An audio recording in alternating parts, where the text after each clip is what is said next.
Hello and welcome to episode 9 of this Vlogmas series. In this episode, I am going to be briefly talking about the one holiday/Christmas sweater that I own. You might be wondering why the one holiday sweater that I have has an eagle on it and why it looks like this. It's actually because I bought it way back in 2017 when I lived and worked in Washington, D.C. This is a sweater that I purchased at a Washington Capitals game. For those of you who don't know, the Capitals are the pro hockey team that's based out of Washington, D.C. Of course, they're a patriotic team. They have red, white, and blue as their colors. There's an eagle on the front of this, and then I'll turn around and show you kind of what the back looks like.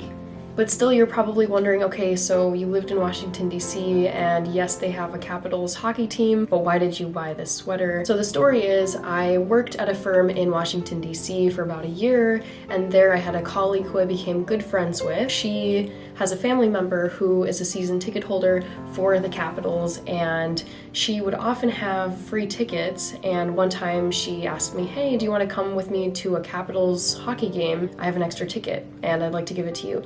And I thought, sure. I never go to pro hockey games. I didn't really watch hockey growing up except maybe at the occasional sports bar and grill, and they would have a Minnesota Wild game playing. So I said yes. I went to my first Capitals hockey game there. It was super, super fun. There was a second game for sure that I went to, and I think it was at that game where I was like, okay, this kind of has been a really fun part of the DC experience. They love their hockey team. So I got this at the Capital One Arena, I wore it at the game, and I wore it several times in Washington, DC. I haven't had much occasion to wear it in Minnesota, really, since I moved back here in 2018, but it is kind of a unique piece of clothing that I have. It also kind of functions as a good Christmas sweater too because it's red and it has snowflakes on it. That is it for this video. I know it was a short one, but hey, I thought it was the perfect time to break this out and give it some camera time because it pretty much lives in my closet 364 days of the year. I will see you tomorrow in the next episode.